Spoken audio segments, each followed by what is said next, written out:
কয়েকদিন আগে জ্বালাময়ী বক্তব্য দিচ্ছে সংসদে, শুনেছেন না? এটা তো শুনেছেন আপনারা সবাই, তাই না? সবাই ধন্য ধন্য করিচ্ছে, ধন্য ধন্য বলি তারে। তারেক রহমান খুশি হয়ে পিঠ চাপড়ে দিচ্ছে, দেখেন। তবে জুলাই সনদ নিয়ে মূল যে স্পিরিট পার্থর, সেইটার সাথে আমি যে ভিডিও দিছি কয়েকদিন আগে, সেটার কোনো তফাৎ নাই। জুলাই সনদের ব্যাপারে কমিটমেন্টের প্রশ্নে বিএনপি তাদের অবস্থান শক্ত করতেছে বলে আমার মনে হয়েছে। এটা সত্য, বিএনপি ফ্যাসি বিরোধী লড়াইয়ের সহযোদ্ধা কমরেড। জুলাই নির্মাণে তার অবদান অস্বীকার করা সম্ভব না। আমাদের সকলের শরীরে মনে আমরা প্রত্যেকেই ফ্যাসিবাদের চিহ্ন বহন করতেছি, বিএনপি এর বাইরে না। পার্থ জুলাই নিয়ে কি বলছে সেটা রেকর্ডে থাকা দরকার, শোনেন। এবং আমি আপনাকে বলে দিচ্ছি, যদি জুলাই সনদের বিরুদ্ধে আমরা স্ট্যান্ড করি, এরা স্ট্যান্ড, আমাদের ঐক্য স্ট্যান্ড করে, আমি আন্দালিব রহমান পার্থ তার বিরুদ্ধে দাঁড়িয়ে কথা বলবো ইনশাআল্লাহ।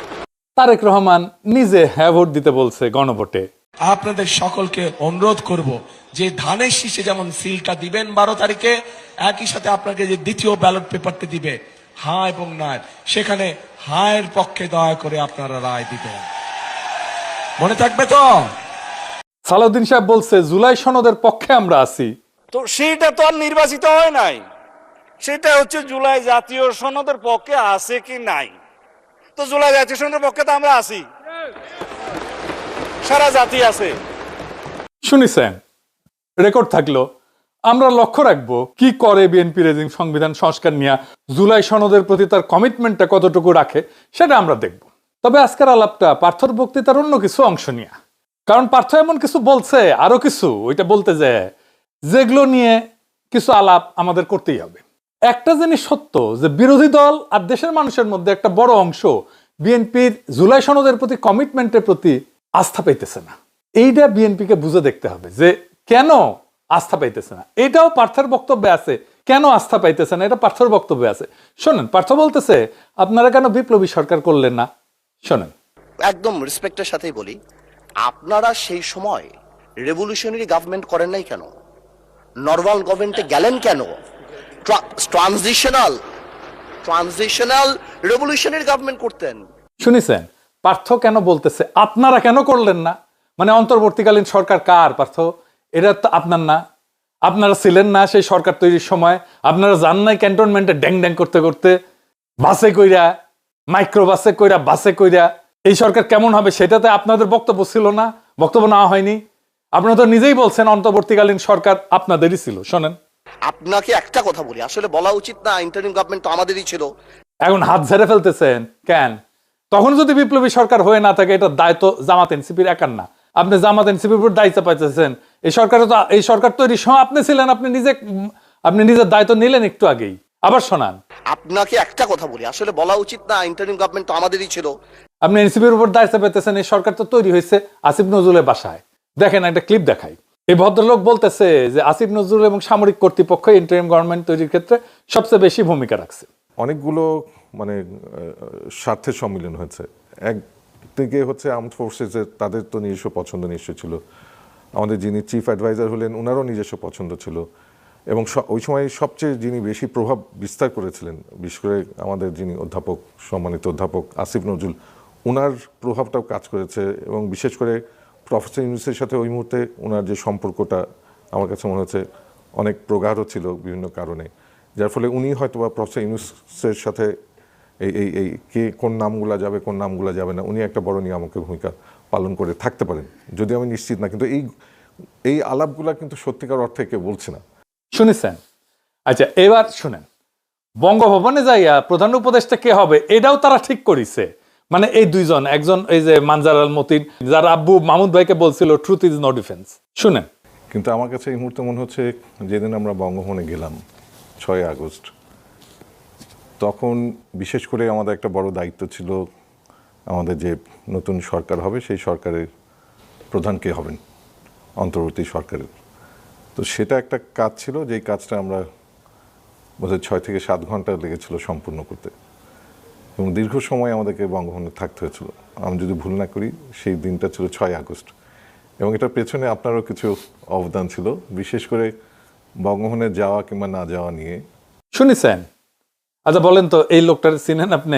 সাদা চুল, ঢাকা ইউনিভার্সিটি প্রফেসর। সে নিজেই বলছে সে একটা নিরাপদ জীবন চায়, সিভিল সোসাইটি নিরাপদে থাকতে চায়। শুনেন, সিভিল সোসাইটির অনেকেই যারা নেতৃত্ব ছিল, তার মধ্যে আমিও নিশ্চয়ই আছি। সিভিল সোসাইটি তো সবসময় একটু নিরাপদেই থাকতে চায় সামাজিকভাবে। তো মাস্টার তুমি তাইলে এর মধ্যে ঢুকো কেন বাপ? কেন বিশ্ববিদ্যালয়ের শিক্ষকদের ওই জায়গায় যাইতে হবে? সরকার কেমন হবে সেটা ঠিক করতে হবে কেন? সে যে কয়টার নাম বলিছে, ওখানে কারা কারা গেছিল বঙ্গভবনে, আপনারা জানতেন যে এরকম ইউনিভার্সিটি মাস্টাররা গেছিল? এদেরকে নাহিদ নিয়ে গেছে, ওই সেই বলতেছে নাহিদ নিয়ে গেছে। বিশেষ করে সেই সময় প্রথম যোগাযোগটা করেছিল নাহিদ, যে স্যার আপনাদেরকে যেতে হবে, আপনারা একজন যাবেন। এই যে কয়টা টিচার গেছিল সব কয়টা আলট্রা সেকুলার লেফট, আমি তাদের নাম বলতেছি না। তাহলে বুঝেন এই ট্রানজিশনটা কেমনে ম্যানেজড হয়েছে, কেমনে এই সরকার তৈরি হয়েছে। সরকার তৈরির দায় তো এদের। তারপরে মানুষের মনে কেন সন্দেহ আছে জানেন? সংবিধান সংস্কার কমিশন এগুলো তো বিএনপির দফা। বিএনপির 31 দফার প্রথম দফা কি ছিল? এডিটর সাহেব দেখান। দফা 1, সংবিধান সংস্কার কমিশন গঠন। একটি সংবিধান সংস্কার কমিশন গঠনের মাধ্যমে বিতর্কিত ও অগণতান্ত্রিক সংশোধনীয় পরিবর্তন পর্যালোচনা করে প্রয়োজন অনুযায়ী বাতিল বা সংশোধন করার কথা জানানো হয়। সংবিধানে গণভোট ব্যবস্থা পুনঃপ্রবর্তন করে জনগণের গণতান্ত্রিক অধিকার পুনঃপ্রতিষ্ঠা করার কথা বলা হয়। তো সংবিধান সংস্কার কমিশন কই আপনার? 1 নম্বর দফা তো ছিল আপনার 31 দফা, এটা আপনাদের। বাদ দেন প্রফেসর ইউনূসের সংবিধান সংস্কার, আপনাদেরটা করেন। এখন মুখটা বন্ধ কেন? এই যে পার্থ সাহেব, বলেন তো কি বলছিলেন 31 দফার 1 নম্বরে? বাড়ি কোথায় গোপালী? আপনার মুখটা এখন বন্ধ কেন বলেন তো? কি বলছিলেন এতক্ষণ ধরে? মুখটা বন্ধ কেন এখন? দেশ কোথায় গোপালী? দেখেছেন, খালেদা জিয়াও একই কথা কয়। পার্থ কইছে এনসিপি কে আপনারা জেনজি কে রিপ্রেজেন্ট করেন, আপনারা জামাত জেনারেশন হইয়েন না। শুনেন, আর এনসিপি যে আমাদের দল, আমাদের হিরোরা যারা যুদ্ধ করেছেন, যারা এখানে আছেন, তাদেরকে বলে দিই আপনারা জেনজি কে রিপ্রেজেন্ট করেন, জামাত জেনারেশন হয়ে যান না। আপনারা তো বাংলাদেশে জাতীয়তাবাদী রাজনীতি করেন, বাকশালী হয়ে যায় না।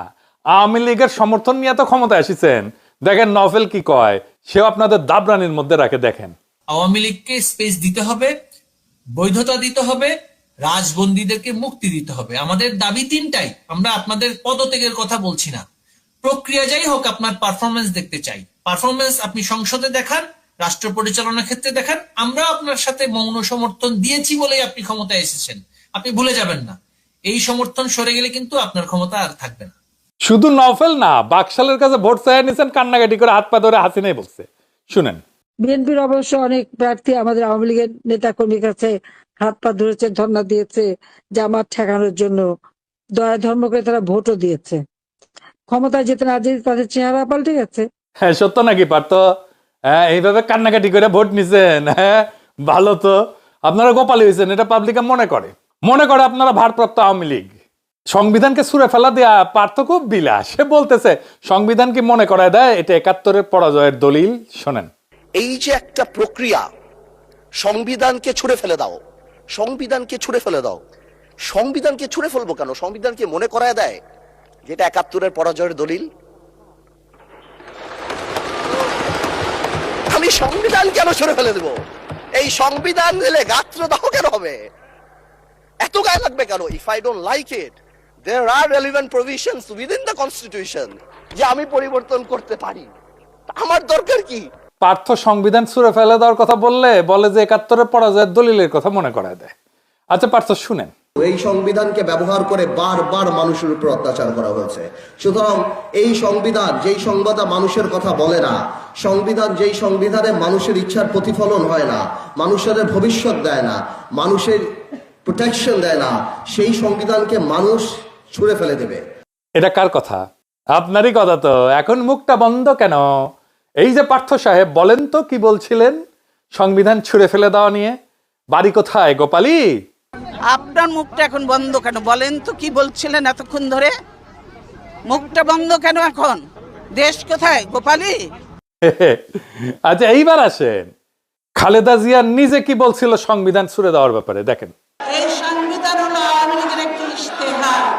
এই সংবিধানকে সেই দিন জনগণের সরকার আসবে, সেই দিন এই সংবিধানকে ছুঁড়ে দেওয়া হবে এই সংবিধান। শুনিছেন? তাহলে কি খালেদা জিয়ার ৭১-এর পরাজয়ের ইতিহাস মনে পড়ে যায় পার্থ? তাই তো হয়। ওই সংবিধান তো বাংলাদেশের পরাজয়ের দলিল। ওই সংবিধান কে লিখছে? বাংলাদেশের সংবিধান পরিষদ। জানেন তো কিভাবে সংবিধান লেখা হয়? সারা দুনিয়ায় সংবিধান সভার নির্বাচন হয়, সংসদ নির্বাচনের মতো। তাদের পাবলিকে ভোট দেয় শুধু সংবিধান রচনার জন্য। পাকিস্তানের সংবিধান রচনার জন্য যে সংসদ নির্বাচন হয়েছিল 1970 সালে, সেই নির্বাচনে শরীয়তের বডিগার্ড বিজয়ী হয়েছিল। যারা পাকিস্তানের সংবিধান রচনার জন্য নির্বাচিত হয়েছিল তারাই স্বাধীন বাংলাদেশের সংবিধান রচনা করে। ওটা তো স্বাধীন বাংলাদেশের সংবিধান না, ওটা পাকিস্তানের সংবিধান। স্বাধীনতার ঘোষণাপত্রে লেখা আছে সাম্য, মানব সত্তার মর্যাদা আর ইনসাফ। এইটা দিয়ে আমরা দেশ গড়বো, এটা থাকবে আমাদের মূল নীতি, রাষ্ট্রের মূল নীতি। কেন নাই এইগুলা? একটাও নাই এই ৭২-এর সংবিধানে। কেন এর মধ্যে সাম্য নাই? কেন এর মধ্যে মানব সত্তার মর্যাদা নাই? কেন এর মধ্যে ইনসাফ নাই আমাদের মূলনীতি হিসাবে? কেন নাই ৭২-এর সংবিধানে? আপনি যুদ্ধ করতেছেন, যুদ্ধে যেতে আপনি কেমন ধরনের রাষ্ট্র করবেন এটাই তো ঘোষণাপত্র। আপনি যে ঘোষণাপত্র লিখছেন, আপনি বলছেন আমি সাম্যের বাংলাদেশ গড়ব, আমি মানব সত্তার মর্যাদা থাকবে সেইখানে, আপনি বলছেন আর ইনসাফ থাকবে সেইখানে, সেই বাংলাদেশে, সেটা হবে আমাদের মূলনীতি। আপনি একটাও রাখলেন না, একটাও না ৭২-এর সংবিধানে। কেন? ওটা কেমনে স্বাধীন বাংলাদেশের সংবিধান হয়? পাকিস্তানের সাথে মিলাই দেখেন বাংলাদেশের সংবিধান, মিল আছে। ওই ৭২-এর সংবিধানের মিল আছে পাকিস্তানের সংবিধানের সাথে। জরুরি আইনের ভাষা, মৌলিক অধিকার রদ করা থেকে শুরু করে রাষ্ট্রধর্ম, সংসদের উপর দলীয় নিয়ন্ত্রণ, প্রস্তাবনার রাজনৈতিক এবং আধ্যাত্মিক ভাষা, রাষ্ট্রের সাংবিধানিক পরিচয়, সব পয়েন্টে পয়েন্টে মিল। আচ্ছা পার্থ, এই সংবিধান তো আপনার প্রিয় কোনো জিনিস ছিল না। আপনি তো ৭২-এর সংবিধান যে আওয়ামী লীগের রক্ষিতা ছিল সেটা তো আপনিও কইছিলেন। আপনি তো নিজেই বলছিলেন এই সংবিধানকে জনগণ ছুঁড়ে ফেলে দিবে। তা আপনি কেন এখন এটা নিয়ে দিওয়ানা হইলেন? শোনেন আপনি কি বলছিলেন। এই সংবিধানকে ব্যবহার করে বারবার মানুষের উপর অত্যাচার করা হয়েছে। সুতরাং এই সংবিধান যেই সংবিধান মানুষের কথা বলে না, সংবিধান যেই সংবিধানে মানুষের ইচ্ছার প্রতিফলন হয় না, মানুষের ভবিষ্যৎ দেয় না, মানুষের প্রোটেকশন দেয় না, সেই সংবিধানকে মানুষ ছুঁড়ে ফেলে দেবে। শুনেছেন পার্থ কি কইছিলেন? এবার সংসদে কি কইছে পার্থ, এডিটর সাহেব আবার শোনান। এই যে একটা প্রক্রিয়া, সংবিধানকে ছুঁড়ে ফেলে দাও, সংবিধানকে ছুঁড়ে ফেলে দাও। সংবিধানকে ছুঁড়ে ফেলবো কেন? সংবিধানকে মনে করায় দেয় যেটা ৭১-এর পরাজয়ের দলিল। আমি সংবিধান কেন ছুঁড়ে ফেলে দেবো? এই সংবিধান দিলে গাত্রদাহ কেন হবে? এত গায়ে লাগবে কেন? If I don't like it, there are relevant provisions within the constitution যে আমি পরিবর্তন করতে পারি। আমার দরকার কি? আচ্ছা, মির্জা ফখরুল সংবিধান নিয়ে কি বলছিল শুনেন। কোন সংবিধান? এটা আওয়ামী লীগের তৈরি করা সংবিধান, তার নিজের স্বার্থে, দলের জন্য। এই সংবিধানকে কেটে আর 1/3 তারা করেছে শুধু একজন ব্যক্তির জন্য, এবং যেখানে কোনো প্রশ্ন করা যাবে না, কারণ কোশ্চেন, এবং এটা কোনোদিনই নাকি পরিবর্তন করা যাবে না। সংবিধান তো মানুষের জন্য, সংবিধান তো কোনো ব্যক্তির জন্য নয়। সেই মানুষের সংবিধান তারা নষ্ট করে ফেলেছে। শুনেছেন? মানে এদের কথার কোনো ঠিক নাই। যখন যেটা পছন্দ, যখন যেটা কাজে লাগে সেটাই বলে, আর খালি মিছা কথা বলে, কথা ঘুরায়। এই জন্য এদেরকে বিশ্বাস করে না, ইচ্ছা মতো এটা কথা ঘুরায়। আগে এক কথা বলে, তারপরে আবার চোখ উল্টে দেয়। এরা সবসময় চোখ উল্টায়। এরা হইতেছে চোখ উল্টানো পার্টি, বুঝিস? আবার পার্থ কারা যেন উদ্দেশ্য করে কইছে আপনারা 6 বলে 12 রান করেছেন আর আমরা এর আগে 300 রান করেছি। শুনেন, আপনারা 6 বলে 12 রান করেছেন, কিন্তু এর আগের 300 রান আমরা সবাই মিলে করেছি। শুনেছেন? আপনারা তো এই ভিডিওটা দেখেছেন, বিএনপি নেতার স্লোগান দিতে দিতে দৌড় দেওয়া। এটা সাহেব দেখান আবার।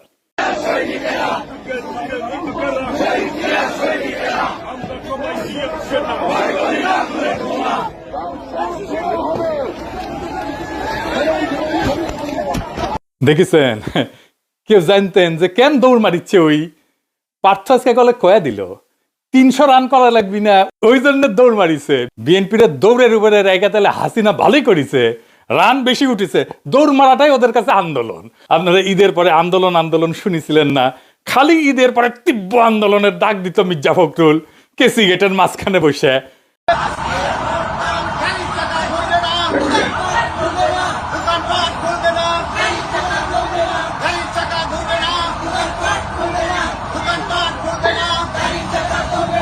এইটা হইতেছে দৌড়ানির আন্দোলন। রাস্তায় নামে মারতো দৌড়। 17 বছর এই আন্দোলন করে যে কিছু করতে পারে নাই সেটা পার্থ নিজের মুখে বলেছিল, শোনেন। এবং তরুণ প্রজন্মের একটি বড় অংশ তারা কিন্তু এই পরিবর্তনের জন্য ভূমিকা রেখেছে। তাদের উদ্দেশ্যে আপনার কি বলা থাকবে এবং তাদের জন্য আপনার চ্যাম্পিয়ন তারা তো এত তাদের এই রক্তের উপরে দিয়েই তো আজকে আমরা এই স্বপ্ন দেখছি। আমরা যেখানে 17 বছর আন্দোলন করে কাঙ্ক্ষিত লক্ষ্যে পৌঁছাতে পারিনি সেই জিনিসটা তারা করেছে এবং এই কারণে জাতি সবসময় তাদেরকে স্মরণ রাখবে এবং আমরাও আমাদের জায়গা থেকে তাদের পাশে দাঁড়িয়েছি, তার কারণে আমরা কারাবরণ করেছি, আজকে বের হয়ে আসছি। এখন আমাদের দায়িত্ব তরুণ আমরা যারা সবাই আছে সবাই মিলে এই দেশকে এমন একটা প্ল্যাটফর্ম দিব যাতে ভবিষ্যৎ প্রজন্ম ভালোভাবে দেশ চালাতে পারে। শুনেছেন, চ্যাম্পিয়ন কইছিল তখন পার্থ, আর আজকে কইতেছে 300 রান করেছে আগে। শুধু কি তাই, মেজর হাফিজ যারা স্পিকার বানায়, যারা উদ্দেশ্য করে সংসদে কথা বলে পার্থ, সে নিজেও বলেছিল কি, শুনেন।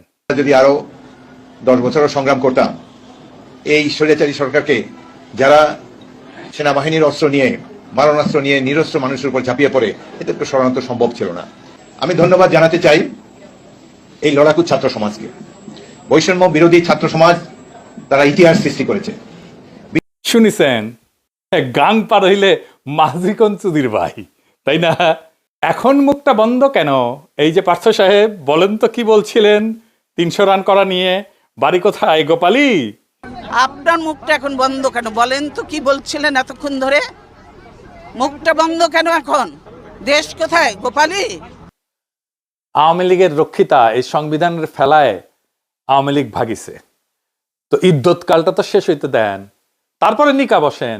এত প্রেমে দিওয়ানা হয়ে ইদ্যৎকাল শেষ হওয়ার আগে নিকা বসিলেন? ইদ্যৎকালের তো একটা মেডিকেল রিজন আছে। 72 সংবিধানে পেটের তো বাকশালের বীজ আছে, ওই পোলা তো পেটের মধ্যে আছে, ফ্যাসিবাদের বীজ আছে, ওইটা থেকে বাকশালী বের হবে, পয়দা হবে ফ্যাসিবাদী। আপনি ভারপ্রাপ্ত ভাদারি হয়ে থাকবেন। 72 সংবিধান শুধু রাজনৈতিক স্মারক না, এটা ইনস্টিটিউশনাল ফেইলিওরের উৎস। তবে পার্থ, একটা জিনিস বুঝলাম না, আপনি যেমন সংবিধানের বিরুদ্ধে কইছিলেন, ঠিক তেমনি আন্তর্জাতিক খ্যাতি সম্পন্ন বাটপার বিকাশ নুরাও কিন্তু কইছিল, শুনেন। এই গণবিরোধী সংবিধান দিয়ে বাংলাদেশ আর চলবে না। আজকে জাতির প্রয়োজনে নতুন সংবিধান রচনা করতে হবে। বিকাশ নুরা মন্ত্রী হইল, আপনি কেন হইলেন না? এই 72 সংবিধানে পড়তে পড়তে লুকায় আছে ফ্যাসিবাদ। এই সংবিধানে জন্ম দিছিল হাসিনার ফ্যাসিবাদ। বাংলাদেশে আরবারও ফিরে আসবে ফ্যাসিবাদ যদি এই 72 সংবিধান থাকে। যে সংবিধান 55 বছর আগে লেখা হয়েছিল, সেই সংবিধান কি আজকের কমপ্লেক্সিটি এটা ধারণ করতে পারে? আজকের দুনিয়ার সমস্যাকে সমাধান দিতে পারে? আমি একটা উদাহরণ দিই। আপনি আইনজীবী, ব্যারিস্টার, আপনি এটা জবাব দেবেন আমাকে। এই সংবিধান যে কত জঘন্য, কত অপূর্ণ, কত ধ্বজভঙ্গ আমি দেখে দিতেছি। বাংলাদেশের সংবিধানে কোনো পৃথক সাংবিধানিক আদালত নাই। সাংবিধানিক আদালত কেন লাগবে? কারণ সংবিধান ব্যাখ্যা এবং রক্ষার দায়িত্ব সাংবিধানিক আদালতের। এই ব্যাখ্যা এবং রক্ষার দায়িত্ব আমি দিয়ে দিছি সুপ্রিম কোর্টকে। কিন্তু যেই সুপ্রিম কোর্টের বিচারপতি নিয়োগ পায় রাষ্ট্রপতির মাধ্যমে, যিনি প্রধানমন্ত্রীর পরামর্শে কাজ করে, তার মানে কি? তার মানে বিচারপতি তো আমার নিয়োগ করার চাকর। জার্মানি, দক্ষিণ কোরিয়া, দক্ষিণ আফ্রিকা, বহু দেশে পৃথক সাংবিধানিক আদালত আছে যেখানে বিচারপতি নিয়োগের নির্বাহী বিভাগের হস্তক্ষেপ থাকে না। বাংলাদেশে এই সুরক্ষা নাই। ফলাফল, বিচার বিভাগ নির্বাহী বিভাগের উপর নির্ভরশীল হয়ে পড়ছে। সংবিধান রক্ষার দায়িত্ব যাদের উপরে, তারা নিজেরাই সংবিধান লঙ্ঘনকারী নিয়োগ করা। আপনি যার সাংবিধানিক আদালত ঢুকাইতে পারবেন সংবিধান সংশোধন করে? এই সংবিধানে বলেন তো কতগুলো জায়গায় আপনার সংশোধনী আনতে হবে? চিন্তা করে দেখছেন একবার? আপনি তো ব্যারিস্টার। পুরা কনস্টিটিউশনের ডিজাইনটাই হাইকোর্ট ডিভিশন, অ্যাপিলেট ডিভিশনকে কেন্দ্র করে লেখা। ফলে আলাদা সাংবিধানিক আদালত আনতে গেলে সংবিধানের ভেতরে টুকরা টুকরা জোড়াতালি দিতে হবে অনেকগুলো জায়গায়। আমি হিসাব করে দেখছি 12 থেকে 14টা জায়গায়। আর্টিকেল 44 থেকে শুরু করে 111, 152 থার্ড শিডিউল পর্যন্ত ছড়ায় থাকা ধারাগুলো সাইটে বদলে পুনর্লিখন করতে হবে, একেবারে আলগা পাঁচতলা চেঞ্জ করতে হবে। আর্টিকেল 44 বদলাইতে হবে, 94 বদলাইতে হবে, আর্টিকেল 95 বদলাইতে হবে, আর্টিকেল 96 বদলাইতে হবে, আর্টিকেল 104 বদলাইতে হবে, 105 বদলাইতে হবে, 6 বদলাইতে হবে, আর্টিকেল 98 বদলাইতে হবে, আর্টিকেল 101 বদলাইতে হবে, 102 বদলাইতে হবে, প্রায় নতুন করে লিখতে হবে আর্টিকেল 103, 104, 105, 106, 107, 108, 109, 110, 111 এগুলো সব বদলাইতে হবে। আর্টিকেল 152 বদলাইতে হবে, থার্ড শিডিউল হাত দিতে হবে। আর্টিকেল 148 পুরো আবার পুনর্লিখন করতে হবে, পুরো প্রথম আগা পাঁচতলা। 12টা থেকে 14টা মূল অনুচ্ছেদকে আমূল বদলাইতে হবে। এর চেয়ে নতুন সংবিধান লেখা সহজ নাকি? বলবেন এখন সাংবিধানিক আদালতের দরকার নাই? আপনারা বলেন সংসদ মহান, সংসদ সার্বভৌম। না, সংবিধান ব্যাখ্যা রক্ষা করার দায়িত্ব সুপ্রিম কোর্টের। আপনার কিসের সার্বভৌম?